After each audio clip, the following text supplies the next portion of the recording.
Collide, what up? My name is Brandon, and I got a question, all right? So we're all fans of something, but how do you show that you're a fan of something? Maybe you wear a hat with your team's logo, or you use catchphrases from your favorite shows, or you wear merch from your favorite influencer. Sometimes we even give a group of fans a name, right? Okay, Taylor Swift has her Swifties, you know who you are. Justin Bieber has his Beliebers. I know who I am, okay? Shout out to all my fellow Beliebers out there. And if you're a fan of any streamers these days, well, you're just called chat. See, when we really like something or someone, we want to show it. So if that's true, how do people know that you're a follower of Jesus?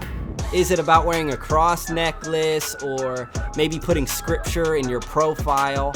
Is it about never saying bad words? Or do you just need an I Heart Jesus t-shirt or Collide stickers on your water bottle?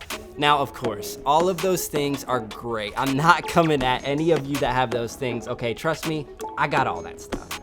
But what if it's something more? We might think following Jesus just means doing a bunch of actions, like a list that just needs to be checked off. Or maybe we think we just need to follow certain rules and like only have friends that follow Jesus, or lead a big prayer before the football game. Or maybe you just feel like you've needed to be perfect all the time. And here's what really held me back in middle school. You might just be wondering if being a follower means you can't have any fun. These are all normal thoughts to have, but what if a lot of what we think about following Jesus isn't actually what Jesus had in mind? What if it's not just about a list of do's and don'ts, but what if God had something so much more adventurous in mind? Well, all we have to do is look to Jesus himself to help guide us. Jesus made it really clear before his death what he wants us to do after his death. Let's look at what Jesus said about following him in Matthew 16 and verse 24. Then Jesus said to his disciples, "If any of you want to be my follower, you must give up your own way, take up your cross, and follow me." Okay, now your first thought might be, hold up, follow? Does Jesus have Instagram? What? Nope, okay, I checked, he doesn't. Second thought might be like, bro, this sounds like kind of intense. Give up your own way, take up your cross. What did Jesus mean by this? Cool, let's break it down. When Jesus says give up your own way, he's not talking about like giving up your personality or like the things that make you unique. That's not what he's talking about. He's talking about letting go of the idea that we always know best. It's recognizing that doing things God's way is truly best. Now, take up your cross in Jesus' time was an intense image. The cross was a way that the Roman Empire put people to death, and it was a cruel and horrible way to die. See, many people risked their lives to follow Jesus, so when he talked about taking up a cross, he meant that following him might not always be easy. Now, for most of us, taking up our crosses won't look like risking our lives, but it may mean doing difficult things. And finally, Jesus says, "Follow me." This is the key right here. Jesus was basically saying, do as I do, say, and teach. All of this comes with a promise in the next verse when he says this: "If you try to hang on to your life, you will lose it. But if you give up your life for my sake, you will save it." What Jesus was getting at was this: when we hang on to our life, we're putting our wants before anything else. But when we follow Jesus and give up on trying to control everything, we find a more meaningful life. Jesus wasn't about just following a bunch of rules. No, Jesus was about loving God and loving others. So let's go back to the Swiftie stuff real quick, I promise. Did you know that the earliest followers of Jesus, they had a name too? They were actually called followers of the way, which like, pause right there. Okay, Swifties, I think we may have you beat here, and like, we may need to go back to that. Followers of the way. I just love the way that sounds. Now, amazingly, they became known as Christians, which means literally little Christs, like a bunch of little Christs walking around looking like Jesus. And they were called that because they lived so differently from everyone else.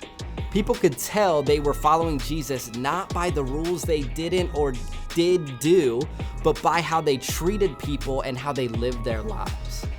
So this is what it comes down to. Living for Jesus means living like Jesus. So how do we live like Jesus? Great question. We must remember that first, we can follow the example of Jesus. Remember when he said that Jesus, he told his followers about picking up their crosses and following him? Jesus did just that. He constantly chose to serve others. He showed kindness to people that the rest of society just ignored. He spoke up against injustice. He loved people by healing them. Jesus is the perfect example of how to live. And I think we can take it even a step further. We can only live like Jesus when we know who Jesus is. So this is my challenge to you. My challenge to you would be to learn more about Jesus. Read stories about him in the Bible. Ask questions about him in your small group. Try to understand his personality and why he did the things that he did. And even more than that, spend time with him. Now, here's the thing. You are not gonna do all this perfectly, okay? None of us do.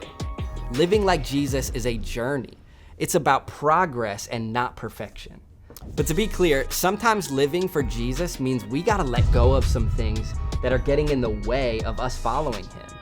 And here's the amazing thing. What Jesus gives us is so much better than anything we could hold on to. But we cannot experience it fully until we open up our hands and let go.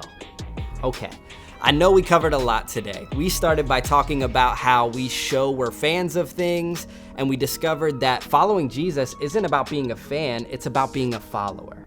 It's not about being a believer, but it's about being a believer. All right, you get it. Living for Jesus means living like Jesus. When we live like Jesus, it makes us part of the greatest comeback story ever told. So I want to encourage you to try something this week. Pick one way you can live more like Jesus. Maybe that means picking something that you write down on your note card and actually doing it. Or maybe it's getting to know him more, or for a lot of us, it might look like just giving something up. Like some screen time for some Bible time. Whatever it is, give it a try. And remember, you are not doing this alone. Jesus, the ultimate comeback kid, is with you every step of the way. So when you head to small groups, think about an answer to this question. What is one specific way you can live more like Jesus this week?